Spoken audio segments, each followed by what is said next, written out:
जय श्री राम। जय हनुमान। 172वें एपिसोड में आप लोगों का स्वागत है। हम स्वामी लीलाशाह दर्शन पुस्तक का नित्य पाठ कर रहे हैं और आज के इस एपिसोड में हम जो प्रवचन पढ़ने वाले हैं ये स्वामी जी ने 18 अगस्त 1963 18 अगस्त 1963 को अद्वैत आश्रम अजमेर में प्रवचन किया था। टॉपिक था आनंद स्वरूप भगवान। तो शुरू करते हैं। नाम महिमा। सत्संग के बीच में ईश्वर का नाम जपना चाहिए और उनकी जय मनानी चाहिए। जय का अर्थ है मंगल। बीच बीच में ईश्वर का नाम लेने से शांति मिलती है।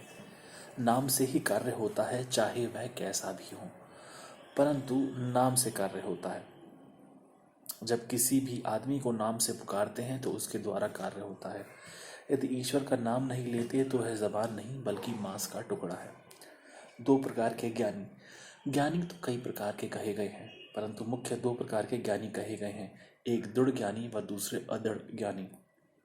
एक प्रकार के ज्ञानी हैं जो कर्म के साथ उपासना नहीं करते हैं।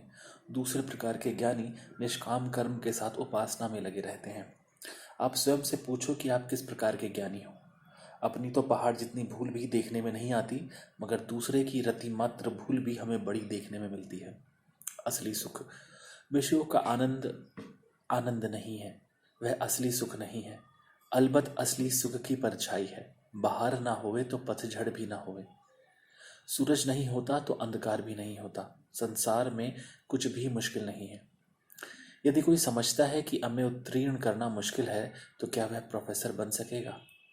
इस संसार में आने का उद्देश्य है स्वयं को पहचान कर जन्म सफल करना।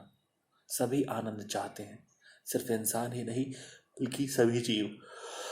वह आनंद चाहता है, परंतु उसे यह मालूम नहीं है कि सच्चा आनंद किससे मिलता है। बाहर के पदार्थों से आनंद बिल्कुल नहीं मिलेगा, वे आनंद स्वरूप है ही नहीं, तो आनंद कहाँ से मिलेगा? कई ईश्वर को सातवें आसमान में बताते हैं, परंतु जिसकी समय व देश का ख्याल से हस्ती है उसका काल के कारण अंत हो जाएगा। भोगियों के मन में भी ईश्वर है, भोगी उसमें से आनंद नहीं ले सकते। कर्तव्य की पालना। जो जो अपने कर्तव्य का पालन करता है वह धन्य है, पूज्य है, फिर चाहे वह गृहस्थ में हो चाहे सन्यास में। ईश्वर रोज रोज दर्शन देता है। पत्नी पति से, पति पत्नी से, स्वामी सेवक से व सेवक स्वामी से कैसे चलें, ये सारी बातें रामायण में है। क्या आत्मज्ञान की बातें भी उसमें है? हाँ है। रामायण ध्यान से पढ़ो। यह बात सत्य है कि ईश्वर हमें रोज दर्शन देता है, परंतु पहले यह तो समझे कि ईश्वर है क्या।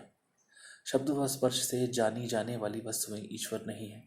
ईश्वर तो आनंद स्वरूप है, परंतु वह दर्शन कैसे देता है? इंसान गहरी नींद में आनंद प्राप्त करता है, वहां आनंद बाहर से नहीं आता है। काहे रे बन खोजन जाई, वन में क्या है? वही शब्द, रूप, रस आदि। शिक्षा हर जगह मिलती है। सत्संग कभी कभी नहीं बल्कि रोज करना है। व्यवहार में सत्य रहें तथा त्याग धारण करें। लीलाशाह तो 3 वर्षों के बाद यहाँ आया है तथा कुछ दिन यहाँ रहकर चला जाएगा। तब क्या सिर्फ थोड़े ही दिन सत्संग करें? संत सदैव देते रहते हैं। जो ज्ञान देते हैं वे ही संत हैं, जो दूसरी बातें करते हैं वे ठग हैं। जिसके पीछे दुखों का पहाड़ है उसकी बातें करते हो, उन विषयों में तो क्षण भंगुर सुख है। संत सरोवर, तालाब, पेड़ व बारिश लोगों का उद्धार करते हैं। बाहरी पदार्थों में आनंद नहीं है। 14 लोगों के पदार्थों से भी तृष्णा की पूर्ति होने वाली नहीं है। जितने भोग मन व इंद्रियां भोगेंगे उतनी ही उनमें तृष्णा उत्पन्न होगी, तृष्णा छोड़ेगी नहीं। तो क्या उसका उपाय नहीं है? हाँ है। संतोष धन आ जाए तो माला माल हो जाए। स्वास्थ्य के लिए आवश्यक बातें। लीलाशाह तुम्हें रुलाने नहीं बल्कि हंसाने आया है। स्वस्थ रहने के लिए हंसना आवश्यक है। क्रोध के समय भोजन मत खाओ, बोलते समय भोजन मत खाओ, खूब चबा कर खाओ। भोजन खाने का भी हमें ढंग नहीं है। एक बार मैंने एक रोटी खाई तो एक बालक 4 रोटियां खा गया। इस प्रकार जल्दबाजी में भोजन नहीं खाना चाहिए। जल्दी जल्दी खाना भी पाप है। रोटी दूध बनकर भीतर जानी चाहिए। याद रखो कि सत्संग से सारी बातों का ज्ञान होता है। सत्संग महाधन है। क्या खाने का भी ढंग है? हाँ है। भोजन ढंग से नहीं खाएंगे तो नुकसान होगा। भोजन खूब चबा चबा कर खाना चाहिए। दांत कैसे रखने चाहिए? वे मजबूत रखने हैं। खूब चबाकर खाने से दांत मजबूत होंगे, आयु बढ़ेगी। मेरी बात मानी जाए तो अमेरिका से अनाज मंगाना ही नहीं पड़े, क्योंकि चबाकर खाने से भोजन कम खाया जाता है। इस कारण भोजन की बचत होती है। प्रत्येक परिवार यदि चबाकर खाए तो कितना ना अनाज बच जाए। खुशी जैसा भोजन नहीं, चिंता जैसी बीमारी नहीं।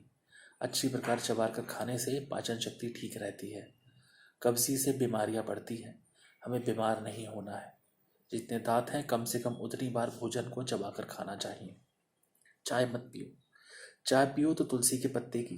दूसरे प्रकार की भी चाय होती है जो हानिकारक नहीं होती है। बीमार राजा से स्वस्थ गरीब अच्छा। शरीर स्वस्थ होना चाहिए तथा मन को भी निरोग बनाना चाहिए। विषय विकार मन के रोग हैं, उनको निकट मत आने दो। आनंद कहा। आनंद आपसे अलग नहीं है, समझ सत्संग से आती है। गहरी नींद व समाधि में तो आनंद मिलता है, मगर जब जागृत अवस्था में आनंद प्रतीत होने लगे तब तो कमाल है। सभी लेक्चर देने वाले तथा ज्ञान बताने वाले श्रेष्ठ हैं क्या? लाखों से किसी एक को मालूम है कि आनंद कहाँ से आता है। आनंद के अतिरिक्त कुछ नहीं है। गुरु नानक देव ने कहा है, नानक दुखिया सकल संसार। आप पूछोगे कि आप आनंद ही आनंद कहते हो, कैसे? गुरु नानक देव जी ने भी कहा है कि मन की जंग दूर होगी तो आनंद मिलेगा। आनंद बाहर से नहीं आता है, आप स्वयं आनंद हैं। जो यह समझता है कि मैं शरीर हूँ वह ज्ञानी है।